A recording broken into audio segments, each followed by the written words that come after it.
Welcome to Canada's podcast. This podcast is brought to you by Schneider Electric, supporting Canadian businesses with innovative energy management and automation solutions. Schneider Electric, your digital partner for sustainability and efficiency. Hello and welcome to Calgary's podcast with Mario Tanaguzzi on Canada's Podcast Network. Joining me today is Brandi Heather of Amped to Play, based out of Cochrane, Alberta. She's the Chief Knowledge Officer and founder of the company. Thanks for joining us today, Brandi. Thanks so much for having me. I'm excited to be here. Well, let me just start by asking you, what is Amped to Play and what do you guys do? Well, Amped to Play was really founded on the idea that we needed to get back into our resilient and creative, innovative selves and opening up the conversation on diversity and inclusion, change management. And so we were really looking at this process of how could we make a real difference in the landscape for business and education and healthcare. And so Amped to Play designs trainings and certifications and professional services for organizations that are looking for the solutions to or the foundations for diversity and inclusion training, for taking a look at change management in these times of so much change and transition. And we also have a product line. So that's our professional services. We have a product line called ISO Love Play, where we're actually trying to put play back into the hands of children and families around the world. And so we have a product as well, a play box that ignites play. But our main strategy is really taking a look at returning companies to play, getting them back in play. Well, let me just, first of all, a couple of factual stuff. When did you start the company, Brandi? The company was founded in 2017, and in 2018, I actually left teaching. I had been a college professor for over 20 years and came to the business full time. And so, yeah, we've been in play since 2017. Okay, super. And can you talk a little bit about how it started and the why? Why did you start this company? Well, it's interesting. My background is in disability inclusion. For 20 years, I taught at the post-secondary level at Red Deer College. I taught how do we take coaching and nursing and sports science and all those pieces and actually get people to be more inclusive in their practice by understanding first themselves. And for a long time, I wondered what that strategy was that I was using that worked so well, was so well received. And I realized it was actually play, that I actually brought people into play. And that's where they did their greatest learning. And so I did some training and professional development in play therapy and got my feet wet in that world. And I realized, oh my goodness, this actually is transformational. Play can actually change how people interact with each other, how companies interact with every part of their team, from talent acquisition to human resources. And so the company was developed by myself and Ozzie Sawicki, who is a Hall of Fame, is in the Paralympic Hall of Fame for his work. He's an incredible business strategist. And together with the content and the business strategy, we created Amped to Play. So can you talk a little bit about some of the specifics? Give me some examples of what kind of things can companies do, in this area?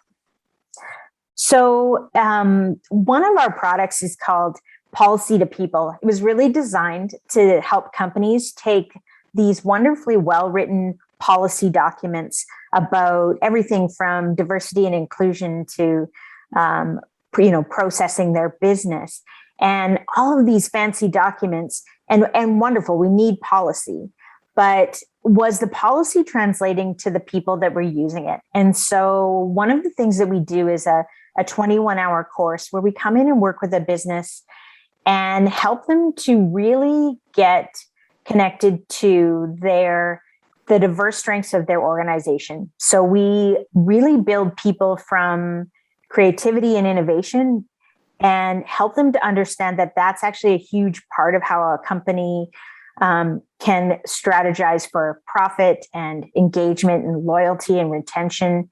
And so we come and work with organizations in a couple of ways. That's just one, that we come in and do a policy to people course with your team. Mm-hmm. And I see you're author of the book Return to Play. I am. Right behind you there. I am. What is the book about, and what's the basic premise of the book? So the book for me was an opportunity to share with the world the real power that play has to create change. And the book really takes a look at fundamentally how we interact with play in our daily lives. In the book, we take a look at how in our personal lives, when we are feeling overwhelmed and scared, how we actually resist play and we don't play very often. And in our businesses that we do the same, that when we are faced with enormous transition and change, that we don't play. And let me just give a brief definition of that, because I think people always ask me, like, what do you mean by play? Yeah. Like, do we stop work and then we play and then we go back to work?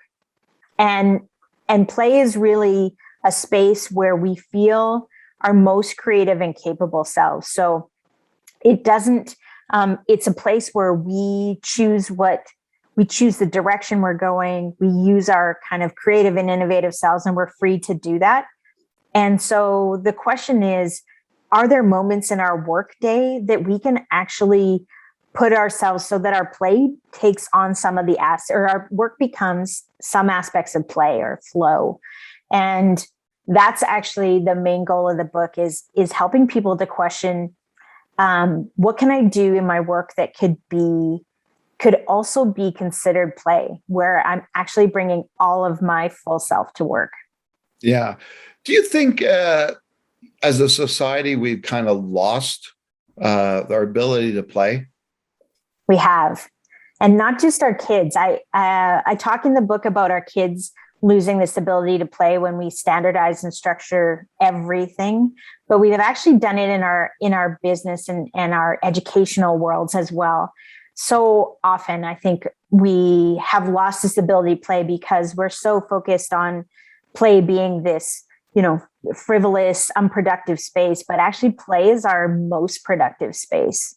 And so making that shift, it's a hard shift. We have stopped playing for sure. And we're seeing all sorts of results of that. We're seeing people unable to cope and navigate things that are new and different and unknown to us. Can you, maybe elaborate a little bit more on that, the consequences of our loss of play? So we're really seeing it. We're seeing it in our kids and their ability to cope and be, resilient when things are different or changing. And I relate that to people.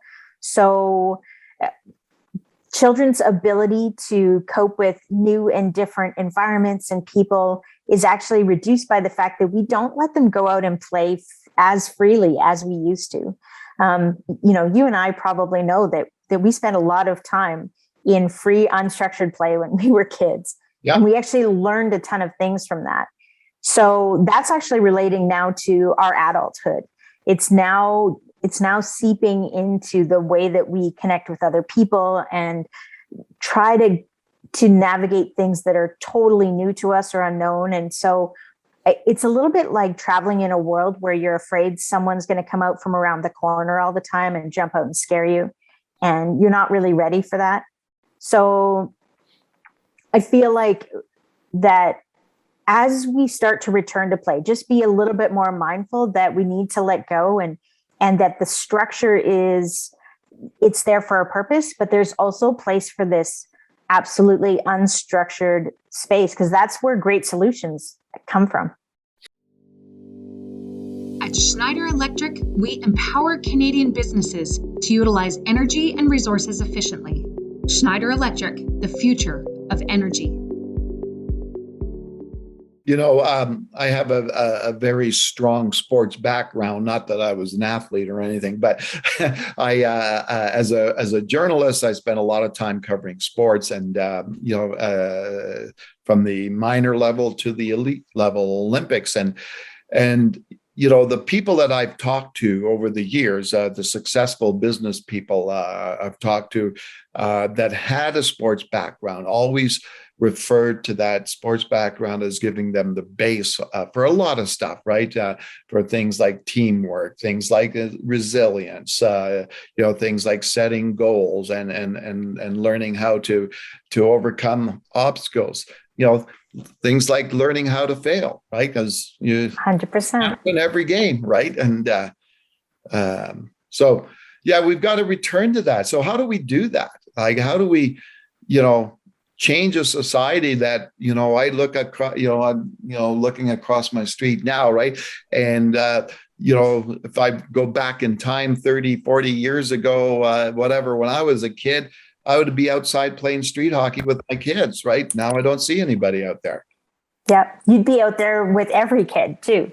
That was the thing. I think we need a strategy for that. And I think Amp to Play is set that strategy in place so that we can start to talk about play as the absolute new frontier for creating not only kids who are more creative and innovative and resilient and that are challenging risky situations, but also in our business lives where we're really challenging this standard sturdiness with something that's different, because we actually know that standard and sturdiness won't get us to our potential. Standard and sturdiness won't get us to innovation and growth. And so I think the first step is to really put play and fear in the same box and be like, we need to not be so scared of something that is so powerful. And we've lost it because the seriousness and academic, structure of what we do. But if you look at sports, for example, none of us started our sport life with the seriousness in which maybe we ended it. We actually started 100% in play. We loved to do it. We did it because it made our bodies and our brains feel good.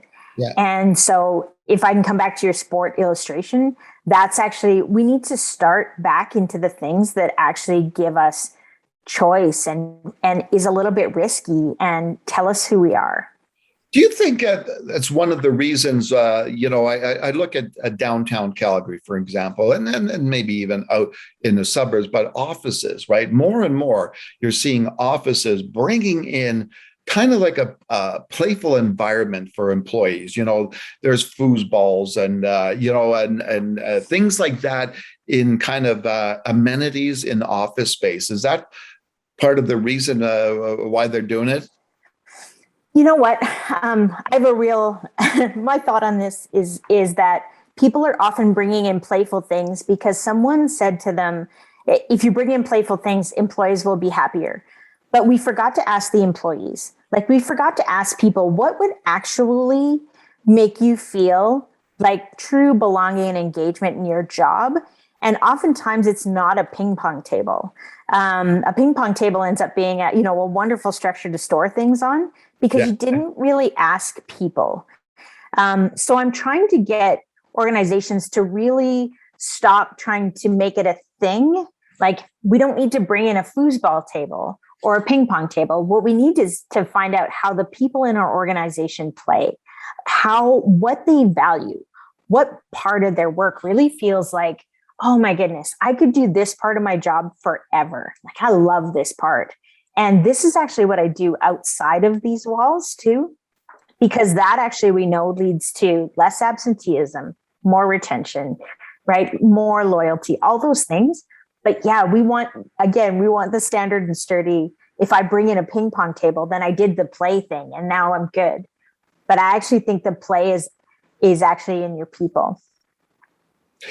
You know what is funny, because I just reminiscing about my days at the Calgary Herald, and I remember working sports, and sports was primarily a night shift, right? And our staff used to play in the newsroom, right? I remember Absolutely. like little, those little footballs, like those little soft footballs, and we toss them around all around the newsroom and stuff like that. And I just remember those days fondly, and I just think a lot of that sense of play and, I don't know, spontaneity and creativity is gone in workplaces. And it is. And actually, if you walk into so many businesses right now, if you see people in play at their job, that you want to be there. It is a customer service experience to be in a place where people really love what they do. And someone said to them, you can bring your whole self to work. So that's really contagious. And that's actually the movement we need to make, that when people feel good at work, mentally, physically, they can be in play and laugh and do the things that actually, create an environment for productivity, then that's created by people. You have a winning solution there, but you've got to get your people back in play. I'm going to throw something odd at you and get your thoughts, but I've often thought, we send kids to camps, right? And where they're playing and doing all these sorts of activities. Often thought, why don't we do that with adults? Why don't we set up these camps where Joe Blow executive, vice president or senior vice president of a company, and the rest of his team go to a camp for a weekend and just play?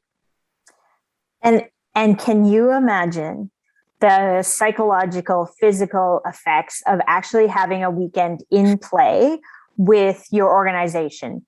And we do that, where we just take people away as a group and as a team, and people say, oh, that's team building. It is partially team building, but it's also getting people back so that on Monday they feel not only more like they belong in that space, but now they're hugely motivated. Play is hugely motivating. And so, we can take a team away for a weekend and make a real difference in how they bond and connect to each other and engage with each other in diverse and inclusive ways. But the real proof is going to be on Monday when you still let that happen. So I love the camp idea, but it also has to translate on Monday morning. And for me, that's the challenge. I don't want to create a training that's 20, you spend 21 hours with me and then, Monday, nothing changes. But what we find is you spend 21 hours really getting to know people in play, and Monday morning is different. Your organizational culture changes. Yeah, exactly. All right. Anything else, Brandi, you wanted to add? No, I really, I appreciated the opportunity today for sure. Okay, super. That was Brandi Heather, who is Chief Knowledge Officer and founder of Amped to Play, based out of Cochrane, Alberta. She's also author of Return to Play. And this has been Calgary's podcast with Mario Toneguzzi on Canada's Podcast Network. Thanks for joining us today. This podcast is brought to you by Schneider Electric, supporting Canadian businesses with innovative energy management and automation solutions. Schneider Electric, your digital partner for sustainability and efficiency.